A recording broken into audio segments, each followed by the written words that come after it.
사도행전 1장 6절입니다.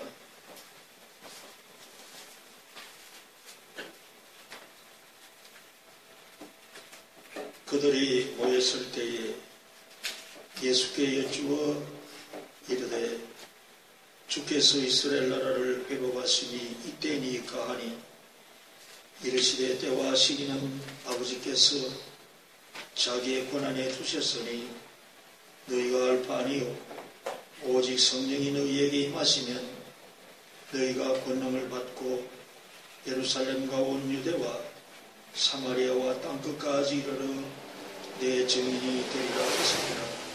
이 말씀을 마치시고 그들이 보는데 올려져 가시니 구름이 그를 가려 보이지 않게 하더라. 올라갔을 때에 제자들이 자세히 하늘을 쳐다보고 있는데 흰옷 입은 두 사람이 그들 곁에 서서 이르되 갈릴리 사람들아 어찌하여 서서 하늘을 쳐다보느냐. 너희 가운데서 하늘로 올려지신 이 예수는 하늘로 가심을 본 그대로 오시리라 하였느니라. 아멘. 우리가 복된 예배의 자리에 함께 참석했고 또 하나님 말씀을 함께 받게 된 것 축하를 드리고 아울러 감사를 드립니다. 인생을 나그네라 이렇게 말들을 합니다. 우리 성경에서도 그 인생을 나그네로 말한 이제 구절이 몇 군데 있습니다. 베드로전서 1장 17절에 보면은 나그네로 있을 때를 두려움으로 지내라 이렇게 말씀을 하셨고 히브리서 11장 13절에는 땅에서 외국인과 나그네라 그렇게 말씀을 했고 또 베드로전서 2장 11절에는 그류민과 나그네 같은 너희라 그렇게 말을 했습니다. 그류민이라는 것은 우리가 잘 알다시피 남의 나라의 땅에 머물러 사는 사람을 그류민이라 이렇게 말을 하지요. 그리고 우리 성경에 보면은 우리 하나님께서 이제 선택해 주셨고 사랑하셨던 그 족장들은 다 디아스포라였습니다. 그 말은 무슨 말인가 하면은 흩어져서 살아가는 나그네였습니다. 한 곳에 정착하지는 아니했습니다. 무슨 이유에서든지 그저 계속 그런 떠도는 삶을 살았음을 우리가 볼 수 있지요. 그래서 야곱도 그 바로 앞에서 나그네 세월이라 그렇게 말을 했다는 것을 우리가 기억할 수 있습니다. 그런 의미에서 우리 믿는 신자들은 다 디아스포라입니다. 그런데 우리의 목적지가 어디입니까? 본향이 어디입니까? 오늘 설교 제목이 본향으로 가는 나그네들이여 이렇게 이제 제시를 했는데 우리는 멸망의 처소가 아니고 본향, 즉 주님이 계시는 곳 그곳이 우리의 목적지가 이제 되어 있습니다. 하늘나라를 갈 수 있는 사람, 다른 말로 해서 구원을 얻거나 천국을 갈 수 있는 사람을 빌립보서 2장 20절에 보니까 하늘의 시민권이 있어야 된다고 그랬습니다. 이제 그 빌립보서 3장 20절 그 이전에 보면은 십자가를 이제 거역하고 십자가를 인정하지 아니하고 믿지 아니하는 자 그들과 달리 우리는 십자가를 믿는 자로서 하늘의 시민권을 가진 자들이다. 그렇게 이제 말하고 있습니다. 그리고 본향을 안에 가는 사람은 하나님의 자녀가 되는 권세가 있어야 됩니다. 그래서 요한복음 1장 12절에 보니까 영접하는 자고 그 예수 이름을 믿는 자가 하나님의 자녀가 되는 권세를 주셨다. 이렇게 말씀하고 있습니다. 그리고 갈라디아서 4장 6절에 보니까 아들의 영을 주셔서 하나님을 아빠, 아버지라 부르게 하셨느니라 이렇게 말을 했습니다. 하나님의 자녀가 되는 권세는 그 하나님의 아들 예수 그리스도를 믿는 자라 그렇게 말하고 있습니다. 그 다음에 구원 얻거나 번영으로 갈 수 있는 자는 예수 이름을 가진 자들입니다. 요한복음 6장 31절에 보면 예수께서 하나님 아들이심을 믿고 그리고 예수가 그리스도이심을 믿는 자들은 그 이름을 힘입게 된다. 즉 그 이름을 얻게 된다는 의미지요. 그렇게 말씀하셨습니다. 그렇다면 여러분의 본향은 어디입니까? 목적지가 어디입니까? 오늘 본문은 우리 예수님께서 이제 부활하시고 난 이후에 40일 동안 땅에 계시다가 이 땅을 떠나서 본향으로 즉 하늘나라로 가시면서 최후로 남기신 말씀과 그 약속이 기록된 본문입니다. 왜 주님은 부활 이후에 어느 날 갑자기 사라져 버리지 아니하시고 40일 동안 땅에 계셨고 그 500여 명의 성도들이 분명히 보는 가운데서 하늘나라로 가셨습니까? 그 이유가 분명히 있습니다. 그 이유를 우리가 찾아서 생각해 보고 우리는 나그네로 사는 세월을 소망을 가지고 본향을 바라보는 삶을 살아가게 되기를 바라는 것입니다. 첫째로 우리 주님께서 성도들이 분명히 보는 가운데 하늘나라로 가신 것은 우리 나그네들이 가야 할 본향, 즉 목적지를 분명히 각인시켜 주시기 위함입니다. 돌아올 집이 없는 여행은 여행이 아니죠. 그건 방황입니다. 우리가 가야 할 집, 즉 본향이 분명히 하늘나라라는 것을 각인시켜 주시기 위해서 성도들이 보는 가운데서 성천하신 것입니다. 요한복음 14장 2절에 보니까 내 아버지 집에 거할 곳이 많다고 그랬습니다. 나그네라는 그 의미는 스쳐간다는 말입니다. 정착하지 아니하고 스쳐간다는 말입니다. 그리고 나그네라는 그 의미는 집을 향해 간다는 그런 의미도 포함될 수가 있습니다. 그리고 나그네라는 그 의미는 목적지가 분명히 있다는 것을 의미하고 있는 것입니다. 그래서 우리 예수님은 이 땅을 마지막으로 떠나시면서 너희들이 가야 될 곳이 있고 너희들이 머무를 곳이 있다. 내가 먼저 이와 같이 가고 있다. 그것을 분명히 각인시키고 그것을 보여주시기 위해서 우리 주님은 무수들이 보는 가운데서 저 하늘나라로 성천을 하셨던 것입니다.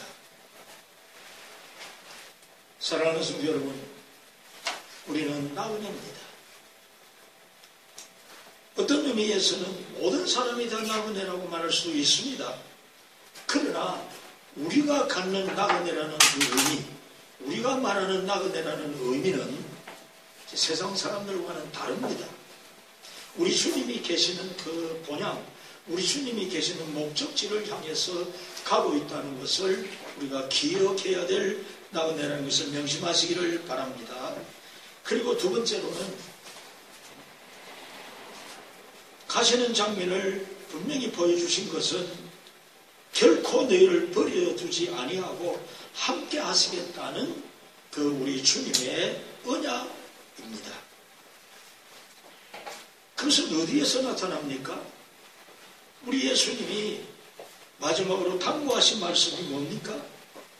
성령을 보내어 주시겠다고 말씀을 하셨습니다. 성령을 보내어 주시겠다고 하시는 것은 여러분 성령의 목적이 뭡니까? 성령께서 우리에게 임하신 그 목적은 예수 그리스도를 하나님의 아들로, 예수 그리스도를 나의 구주로 믿고 따르기 위해서 성령께서 오시는 것이고, 그것이 성령 받는 목적입니다. 그리고 그 믿는 자들을 성령께서는 책임지시고 함께 하시겠다는 것이 성령의 임함입니다. 그리고 성령은 예수의 정인되는 삶이 되어져야 된다는 것을 의미하는 것이고, 예수의 정인들을 지켜주시고 함께 하시겠다는 그것이 곧 성령의 임재입니다. 그래서 성령이 임하신다는 것은 곧 함께 하신다는 겁니다. 육체로 오셨던, 사람으로 오셨던 우리 예수님은 이제 이 땅을 떠나셨습니다. 가셨습니다. 가시는 그분이 내가 너희와 함께 하고 너희를 떠나지 아니하고 너희를 책임지고 너희를 지키겠다는 것은 곧 성령의 임재입니다. 성령의 임하십니다. 그래서 우리는 이 나그네와 같은 세상을 살아가면서 우리 주님께서 우리를 지키시고 책임진다는 사실을 깊이 명심하시기를 바랍니다.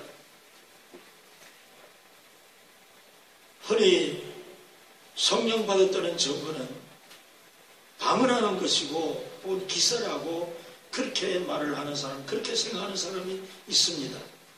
그렇지를 않습니다. 여러분, 성령은 어떤 자가 성령 받은 자입니까? 성령을 받은 자는 예수님을 주님이라고 부르는 자입니다. 고린도전서 12장 3절에 보니 성령이 아니고는, 성령으로 아니하고는 예수를 주시라 할 수 없다고 그랬습니다. 곧 예수를 그리스도라고 믿는 그는 성령을 받은 자라는 그 말씀입니다. 그리고 성령 받은 자는 하나님을 아버지라 부르고 있는 것입니다. 아버지라 부를 수 있는 자가 성령을 받은 자입니다. 그래서 갈라디아서 4장 6절에 보니까 너희가 아들인 거로 하나님이 아들의 영을 우리 마음 가운데 보내사 아빠 아버지라 부르게 하셨느니라. 우리 성경에는 성령을 다른 말로 표현한 것이 몇 군데 있습니다. 즉 방금 말씀드린 이 이제 아들의 영, 또 같은 성령입니다. 요한복음에서는 보혜사 성령이라고 그랬습니다. 즉 위로의 성령이라 그 말입니다. 그것은 나 성령을 의미하는 것이지요.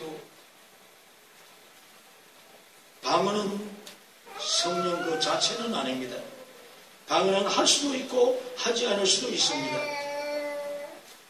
여러분, 나무가 있다는 것은 나무가 서 있을 때에 그 나무에 그림자가 있습니다. 그 그림자를 보면은 나무가 있다는 것을 알 수 있지요. 그와 같이 방언을 하는 것은 성령의 하나의 증거는 되지만 성령 그 자체는 아니라 그 말입니다. 그러나 예수를 그리스도라고 고백하는 자, 하나님을 아버지라고 부르는 자는 분명히 성령 받은 자임을 성경에서 말씀하고 있음을 우리가 명심하시기를 바랍니다. 그래서 우리 예수님이 약속하신 대로 성령이 너희에게 임하면 너희가 땅끝까지 이르러 증인이 되겠다고 그랬습니다. 그래서 우리가 성령 받은 증거가 뭡니까? 성령이 임하신, 예수님이 약속하신 대로 성령께서 오셨다는 증거가 뭡니까? 내가 믿는다는 사실입니다. 우리가 믿는다는 사실입니다.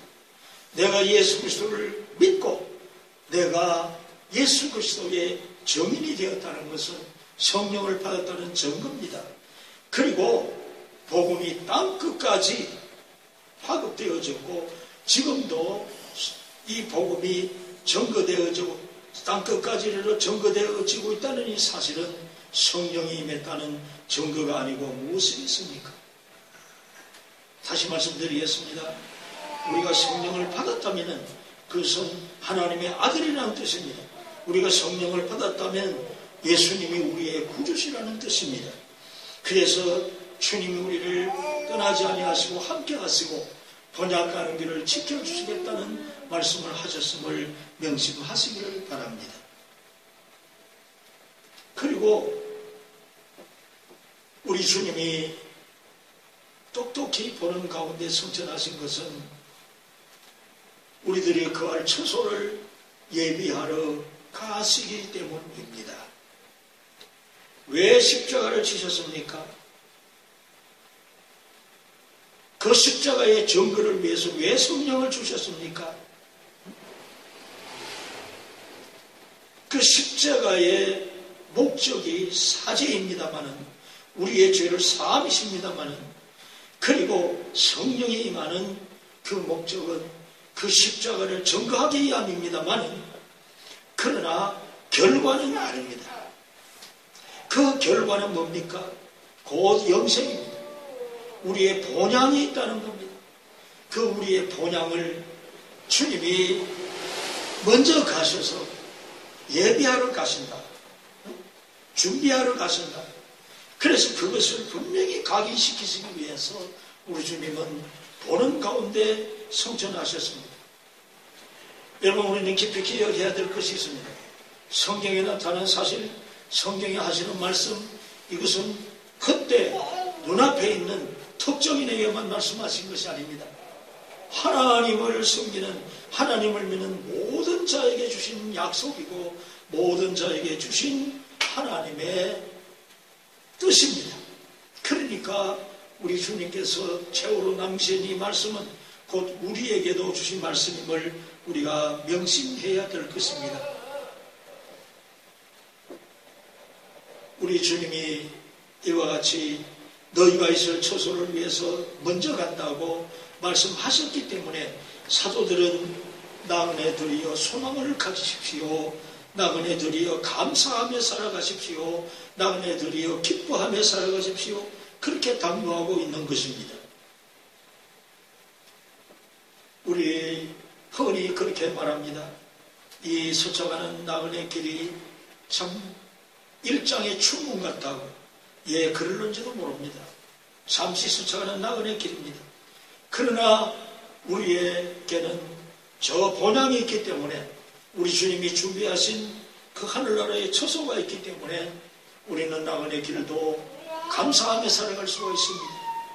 기뻐하며 살아갈 수가 있습니다. 분명한 소망을 가질 수 있습니다. 이것을 마음에 명심하시고 소망을 갖는 여러분이 되어지시기를 바랍니다. 그리고 우리 주님은 마지막으로 왜 가실 때에 모든 성도들이 보는 가운데서, 무성도들이 보는 가운데서 성천하셨겠습니까? 그리고 가시면서 마지막으로 남기신 말씀이 무엇입니까? 다시 오시겠다는 약속입니다. 여기 본문에 흰옷 입은 두 사람은 바로 천사가 아닙니까? 그 천사들이 했던 말이 무엇입니까? 너희들이 지금 보고 있는 저 하늘나라로 올리고 가시는 그 예수께서 그처럼 다시 오실 것이라고 천사들이 대언했습니다. 이 천사들의 말은 우리 주님의 그 말씀을 대언한 것입니다. 주님 말씀을 우리에게 대신해서 전해주는 것입니다. 다시 오시겠다는 약속이었습니다.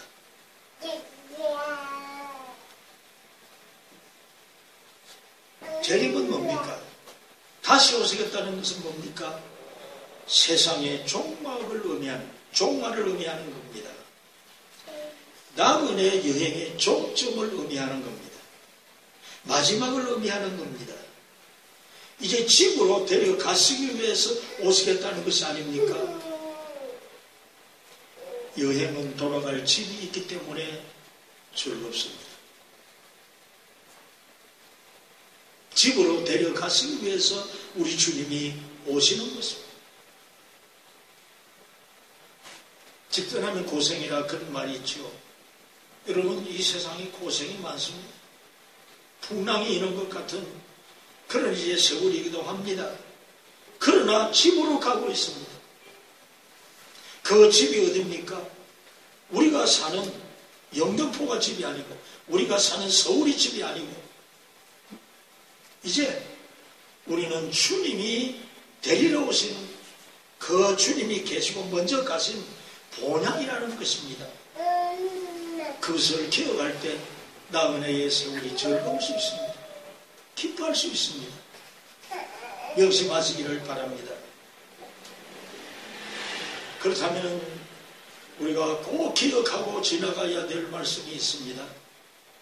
그것은 뭡니까? 본향으로 갈 동력을 가져야 됩니다. 본향으로 갈 힘을 가져야 됩니다. 성령의 권능은 땅끝까지 이르러 복음이 증거되어진다고 그랬는데, 그 성령의 권능은 다른 성령의 힘을 말합니다. 성령의 동력을 말합니다.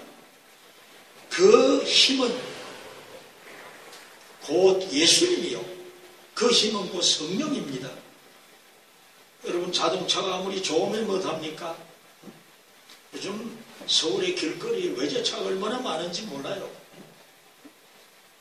BMW면 뭐하고, 이제 볼보면 뭐합니까? 엔진이 제대로 있어야 됩니다. 엔진이 없는 자동차는 그것은 치워버려야 됩니다. 없어져 버려야 됩니다. 비행기가 하늘로 힘차게 이렇게 해서 떠오르는 것은 힘찬 엔진이 있기 때문에, 동력이 있기 때문입니다. 우리가 주님이 먼저 가신 저 하늘을 향해서 갈 수 있는 힘은, 그 동력은 어디서 얻을 수 있습니까? 예수님입니다. 우리 마음 가운데 예수님으로 가득 차는 겁니다. 우리 마음 가운데 예수님으로 가득 차는 것이 다른 말로 하면 성령의 충만입니다.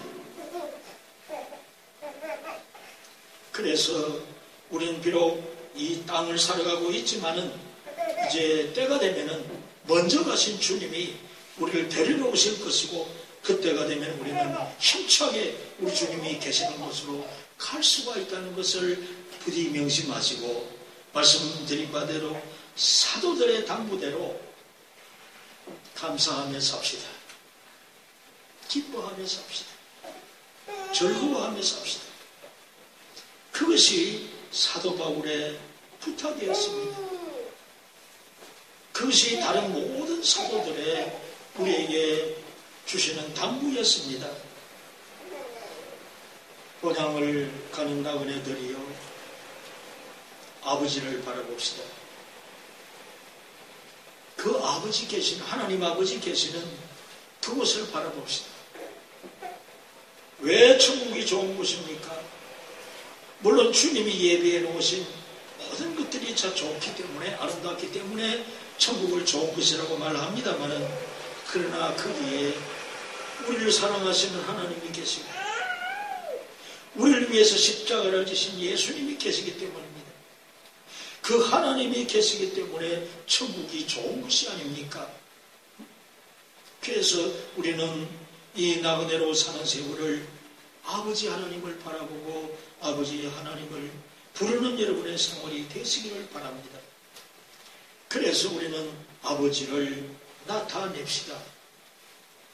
그것이 믿음의 실천입니다. 믿음의 실천은 다른 말로 하면 아버지를 나타내는 겁니다. 예수님을 나타내는 겁니다. 내 생활의 현장에서, 나의 거래처에서, 나의 생활하는 그곳에서 나의 아버지가 하나님입니다. 나의 구주가 예수님입니다. 그것을 우리가 실천하는 것, 그것을 나타내는 것이, 그것이 곧 참 아름다운 삶입니다. 그리고 우리는 그분의 아들임을 나타내야 되는 것입니다. 그것이 곧 성령 아닙니까? 그 아들의 하나님의 보내주시는 성령을 충만히 받았다는 것은 우리는 하나님 아버지와 그 하나님 아버지 아들 예수 그리스도를 힘차게 증거하는 것이 성령의 충만입니다. 그래서 이제 저 본향으로 가는 우리는 나그네 세월을 하나님 아버지를 바라보면서 소망 가운데서 하루하루 살아가게 되기를 우리 주님의 이름으로 간절히 축원합니다. 우리 다 같이